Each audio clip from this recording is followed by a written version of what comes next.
Assalamualaikum dan selamat sejahtera. So hari ini kita akan pergi ke bab 2 iaitu pengurusan projek. Okay, so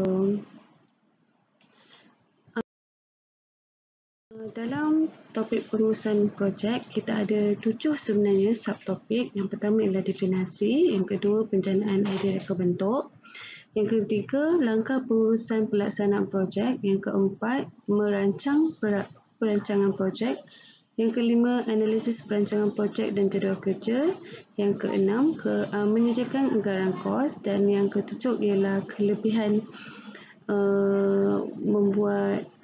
membuat jadual. Okay, so kita pergi satu persatu subtopik tersebut. Yang pertama ialah definisi. 2.1.1 ialah definisi. Apa yang dimaksudkan dengan pengurusan projek? Okey. Pengurusan projek ialah dalam sesebuah organisasi, sebagai seorang ketua, seorang itu bererti perlu ada kebolehan untuk menguruskan sumber, pengetahuan, kemahiran dan teknik dalam pelbagai bentuk aktiviti dengan bijak. Okey, dalam pengurusan projek reka bentuk terdapat 3 benda iaitu skop kerja, tempoh masa dan juga kos projek. Okey, dalam bagi skop kerja terdapat dua skop berbeza yang terdapat dalam skop kerja, iaitu yang pertama ialah skop produk dan yang kedua ialah skop projek. Okey, skop kerja terdiri daripada skop produk dan juga skop projek. Okey, skop produk melibatkan sesuatu yang melibatkan tentang kualiti, ciri dan fungsi reka bentuk yang dikehendaki. Sebagai contoh,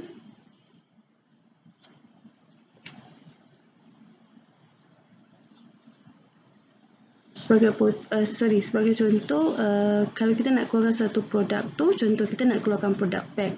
Okey, apa fungsi ataupun ciri reka bentuk yang menarik untuk membolehkan kita pergi jauh dalam pasaran. Contohnya kalau misalnya kita buat beg, kalau dulu ada sekadar beg sandang belakang, tapi sekarang dah ada beg roda 3, beg roda. Okey, kalau dulu ada beg roda 2 tayar je, sekarang ada sampai 5 tayar yang membolehkan beg roda tu hanya ditarik bila kita naik tangga. So itu ialah fungsi reka bentuk yang membuatkan barangan kita boleh berada di pasaran. Okey, maksudnya boleh dipasarkan.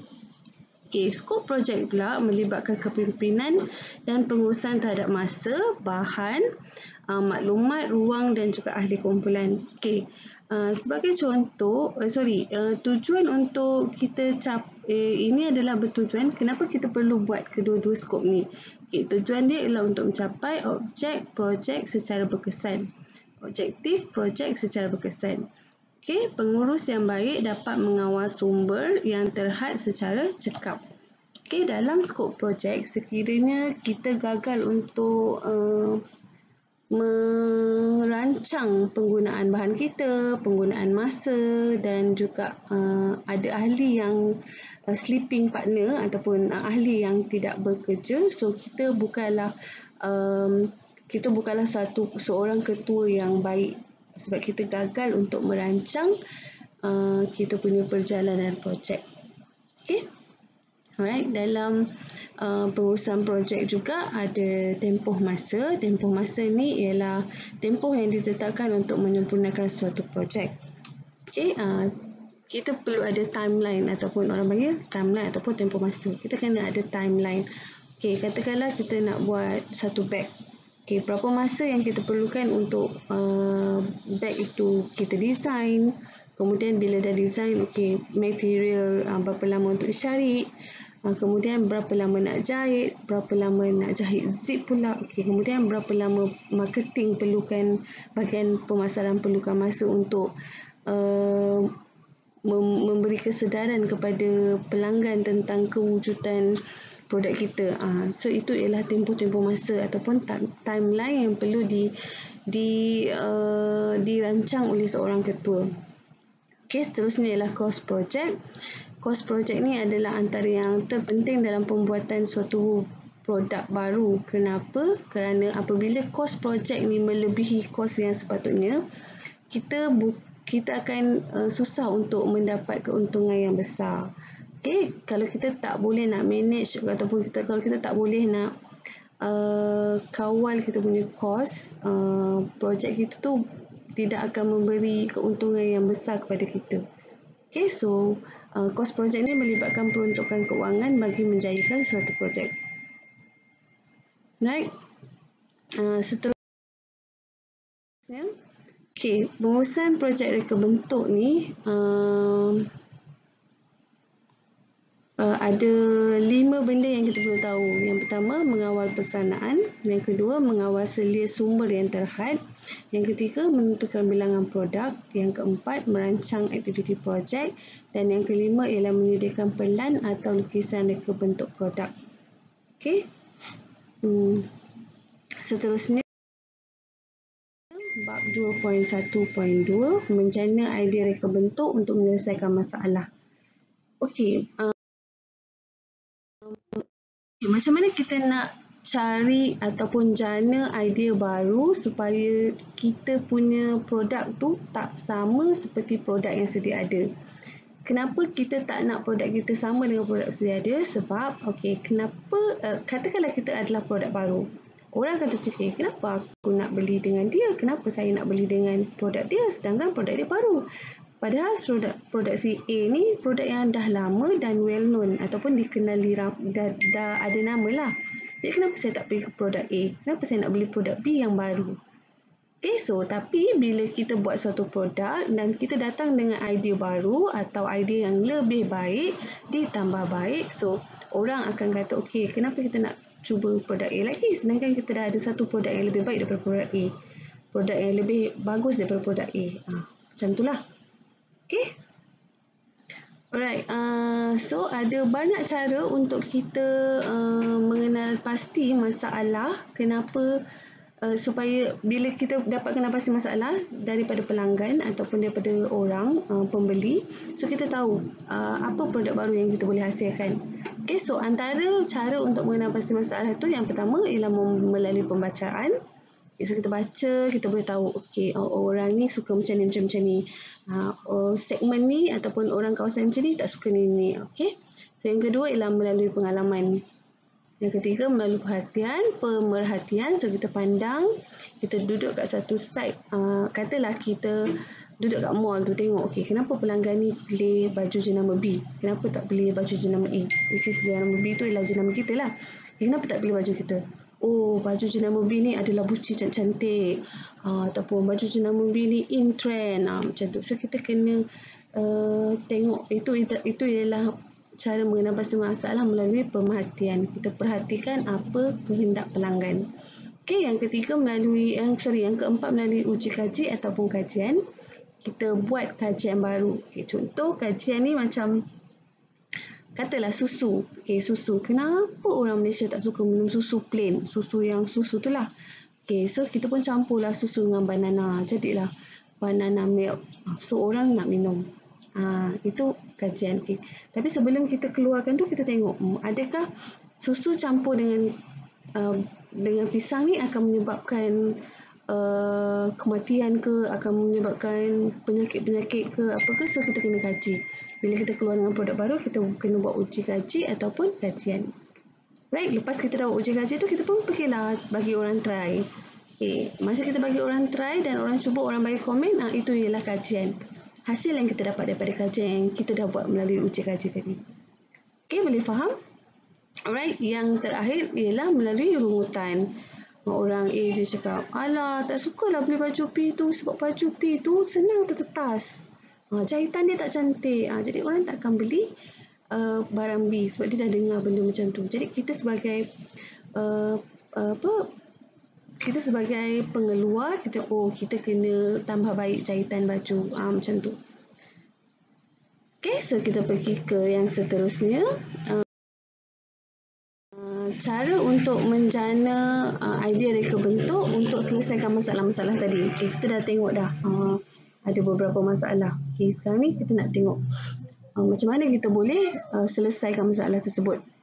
Yang pertama, contoh meniru apa saja yang terdapat di persekitaran dan menukarnya ke dalam bentuk produk. Okay, contoh, orang kata susahlah nak jalan, susahlah nak naik kereta, nak pergi jauh-jauh, nak seberang negeri, seberang negara, nak naik kapal, ambil masa. Jadi kita pun terfikir, so kita boleh gunakan kaedah, kita tengok contoh kita tengok burung tu terbang ke sana ke sini, tak ada masalah pun. Jadi kita pun fikir, kita boleh adakan produk, adakan kapal terbang untuk manusia ni, supaya manusia boleh terbang ke mana saja seperti burung boleh terbang ke mana saja. Okey, contoh lain dalam buku teks. Kalau dalam buku teks tu dia tunjuk sarang burung, bentuk sarang burung tu kemudian ditukar kepada buaian. Okey, kenapa? Okey, bila kita tengok sarang burung tu, bila dia tergantung pada pokok, dia akan senang berhayun macam tu. Kamu pernah nampak tak sarang burung? Okey, so daripada situ orang yang menciptakan buaian berbentuk seperti itu terfikir, mungkin dari bentuk macam tu buaian tu akan senang terhayun, even dapat angin yang sedikit saja. Jadi orang yang duduk atas buaian tu akan rasa selesa lah berada di atas kursi buai itu. Okey, so yang kedua ialah menterbalikkan fungsi suatu alat. Okey, contoh, kita ada banyak botol kat rumah. Okey, tak tahu nak buat apa dengan botol ni. Banyak sudu-sudu plastik kat rumah, tak tahu nak buat apa. So, kita pun design.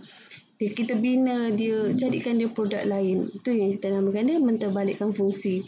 Daripada plastik air tu, kita terbalikkan fungsi dia jadi lampu, jadi pokok. Macam tu. Contoh dalam buku teks ialah tayar. Tayar yang kita dah tak guna, kita terbalikkan fungsi dia dengan jadikan dia pasu bunga. Okey. Seterusnya ialah menukar saiz objek. Kalau zaman dulu, kita tak boleh nak bawa ke mana-mana komputer ni sebab dia adalah desktop yang bersaiz besar. Kita tak boleh nak bawa ke mana-mana.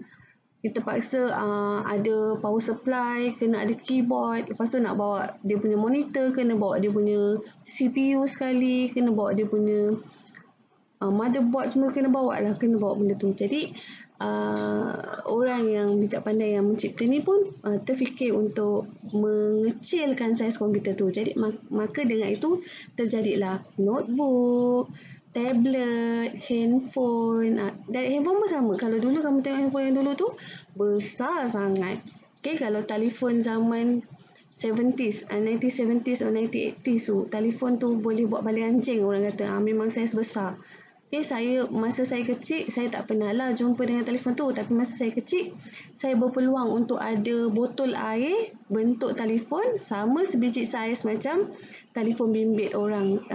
Sebab waktu zaman saya kecil, telefon bimbit adalah luxury thing ataupun barang mewah. So kami yang masih belum ada pendapatan ni memang tak mampu nak belilah. Dapat beli air bentuk botol air telefon tu je. So kalau ada botol air tu, kita pun mainlah telefon. Hello, tapi sebenarnya botol air. Okay, so sama juga. So sekarang telefon tu telah dikecilkan. Ada yang kecil, ada yang nipis, ada saiz besar tapi tebal sikit, ada yang kecil tapi saiz nipis. So ada pelbagai bentuk, pelbagai saiz yang boleh menepati, insya-Allah menepati piawaian ataupun kehendak setiap orang. Okey, kalau kamu kata, alah cikgu, tu laptop dengan desktop tak sama. Okey, kalau kamu tengok sekarang, desktop pun dah tak ada desktop yang saiz macam ni.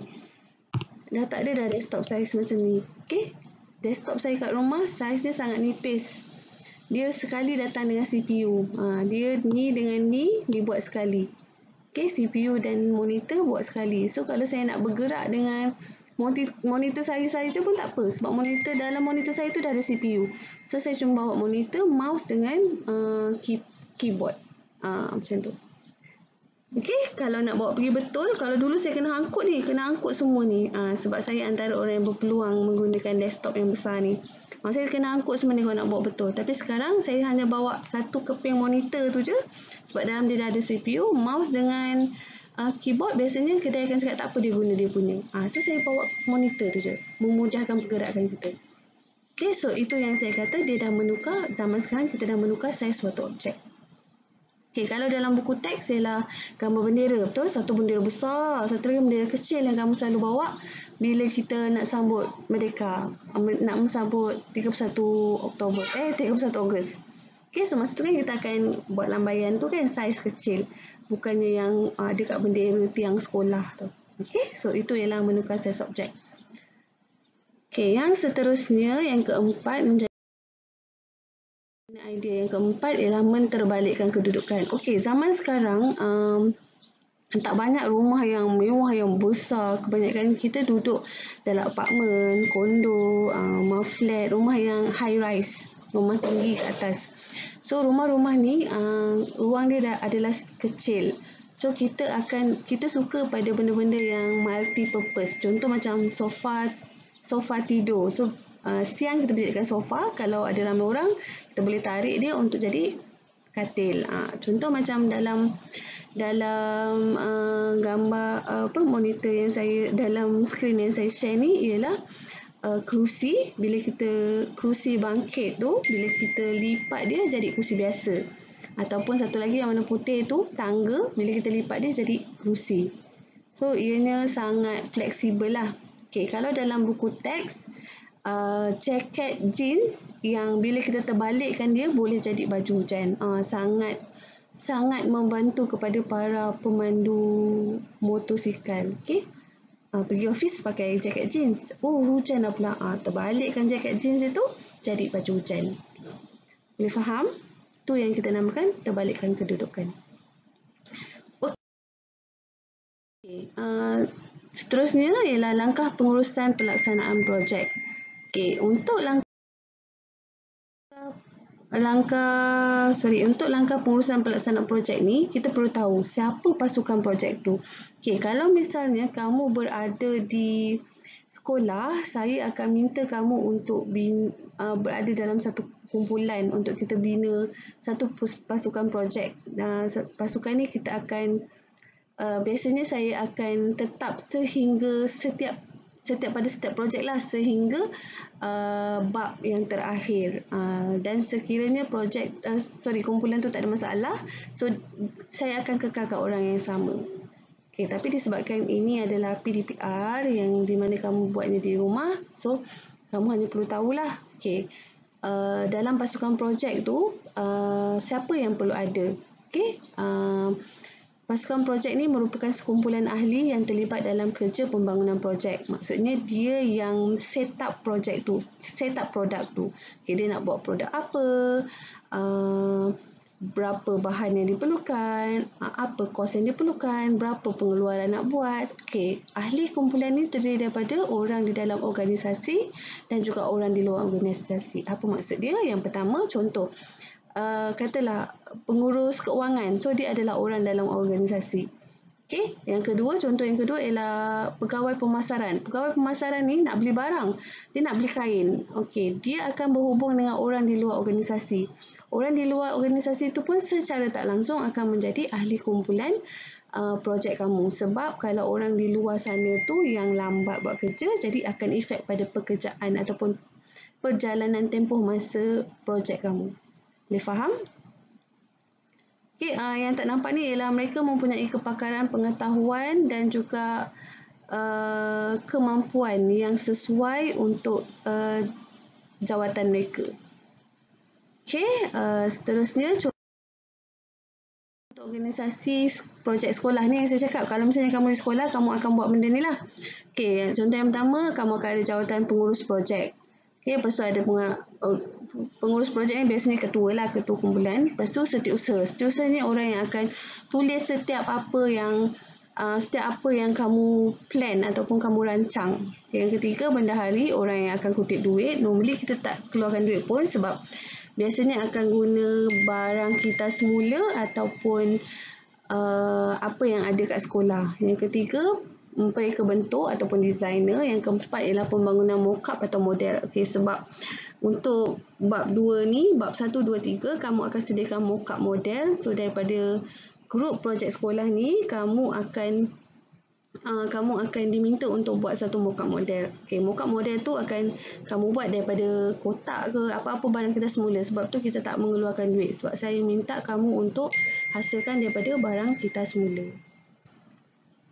Okey, seterusnya merangka perancangan projek. Okey, merangka perancangan projek ni terbahagi kepada 3. Okey, yang pertama perancangan, yang kedua penjadualan, yang ketiga ialah pengawalan. Perancangan ni ialah peringkat pengurusan yang paling penting. Tujuan dia untuk memastikan objektif projek tercapai, mengelakkan pembaziran sumber dan mencegah gangguan pada perjalanan aktiviti menyiapkan projek. Okey, tugas pengurus projek. Okey, dalam pelaksanaan projek tadi kan ada yang atas sekali ialah pengurus projek. Okey, apa tugas pengurus projek? Yang pertama, dia ialah penentu utama. Maksud penentu utama tu sekiranya ada masalah, orang akan cari pengurus projek dulu. Okey, kalau projek tak berjalan ke, tak siap ke apa ke, orang akan cari pengurus projek dulu. Okey, yang kedua, penentuan sub utama.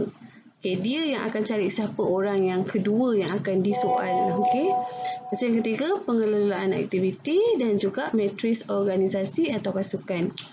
Okey, langkah seterusnya ialah penjadualan. Disediakan untuk menunjukkan anggaran masa bagi menyiapkan projek. Tujuan dia untuk 1, mengelakkan kerugian masa dan kos. Yang kedua, mengawal sumber tenaga pekerja.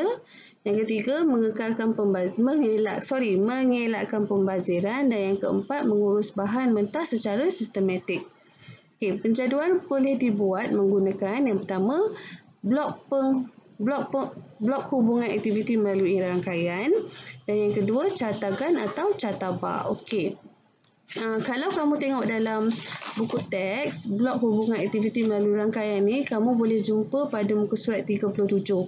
Dia ada tunjuk. Okey, contoh minggu pertama nak buat apa-apa. Lepas tu minggu kedua nak lakarkan idea.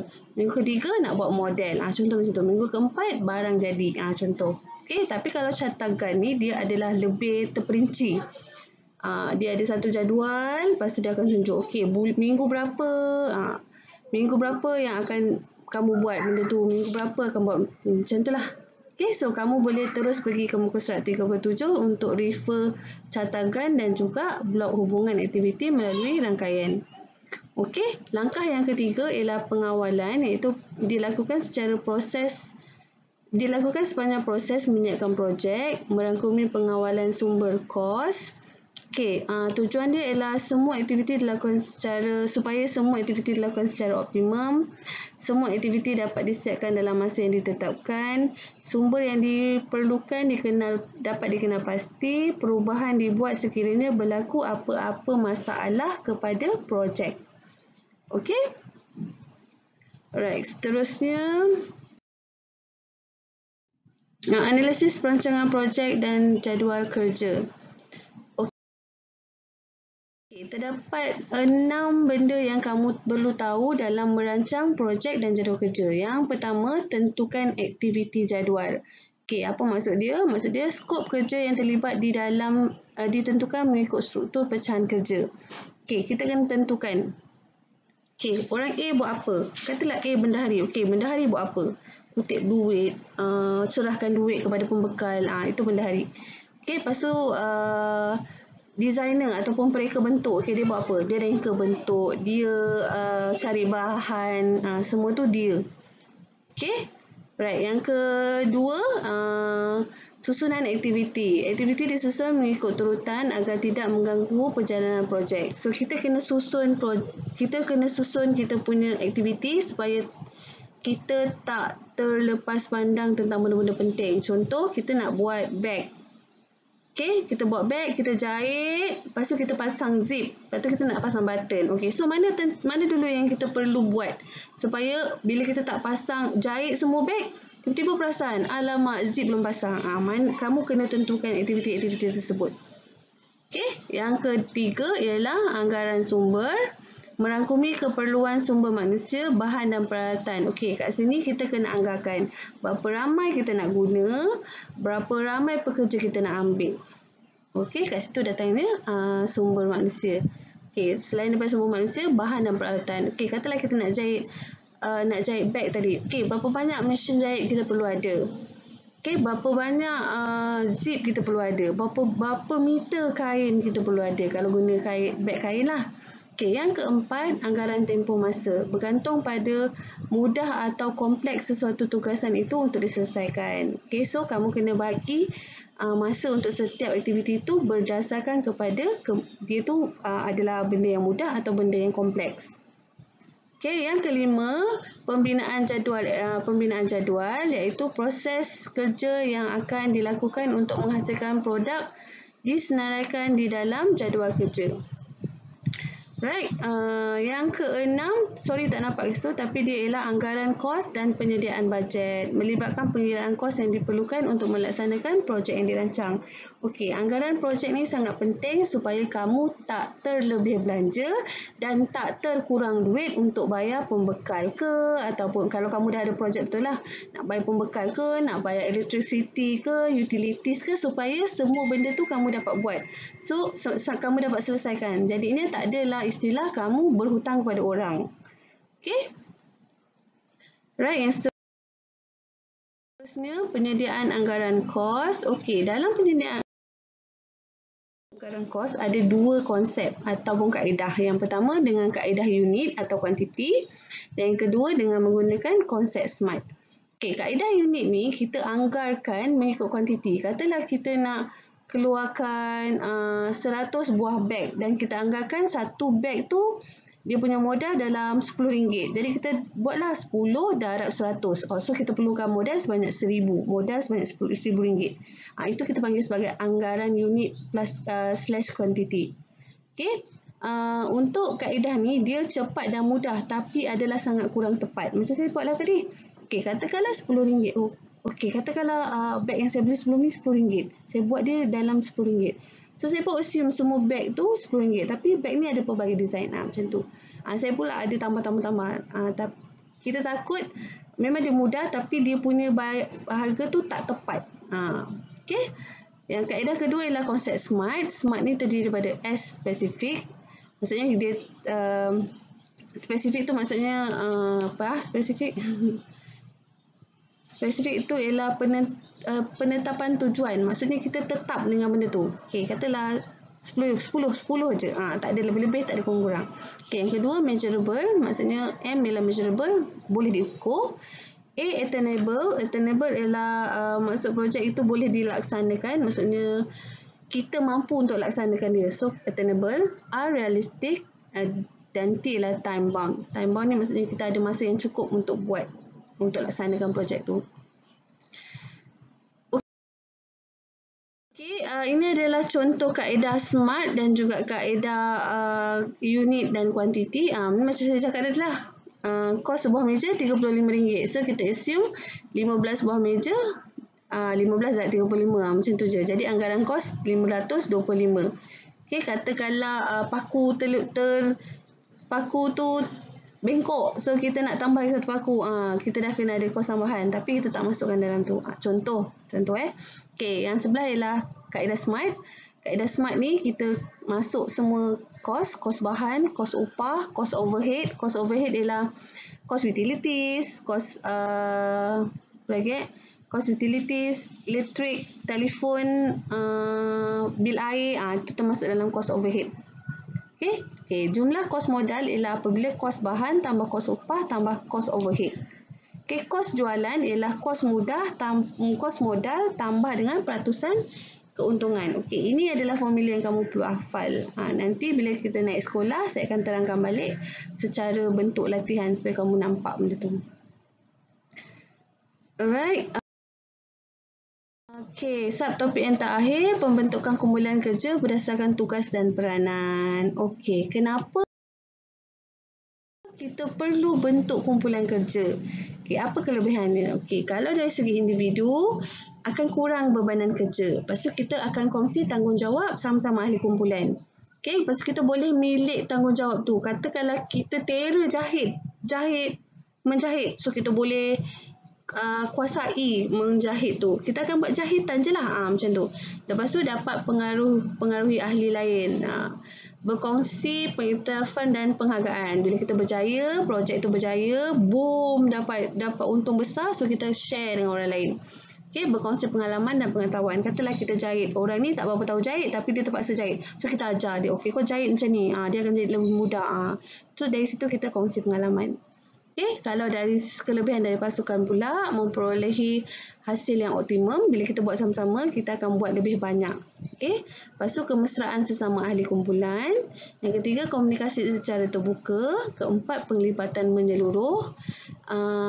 Yang kelima, sumber dimanfaat secara maksimum. Maksudnya sumber yang kita dah keluarkan tadi kita akan guna sebaik-baiknya. Semua kita guna. Okay, kemudian meningkatkan motivasi ahli kumpulan. Bila kita tengok orang lain buat kerja dengan laju, kita akan, aku nak kena buat cepat juga ni. Nanti aku seorang je yang tak siap. Contoh, so kita akan naikkan semangat motivasi kita untuk terus bekerja. Okay? Alright. So, kaedah membentuk kumpulan kerja yang berkesan. Yang pertama, mempelbagaikan latar belakang ahli. Yang kedua, menetapkan bilangan ahli. Yang ketiga, memilih ahli dengan teliti. Yang keempat, memberi latihan secara berterusan. Yang kelima, menyatakan matlamat pasukan dengan jelas. Yang keenam, mempunyai sistem ganjaran yang sistematik. Seterusnya, mempunyai sistem pengukur prestasi.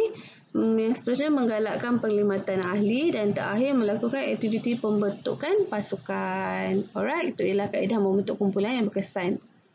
Okey. Alright, habis bab 2. So, kalau ada apa-apa masalah nak tanya, tak faham ataupun kurang jelas, boleh terus tanya saya. So, saya akan explain dengan lebih lanjut kemudian. So, sampai di sini saja. Kita jumpa dalam video yang seterusnya.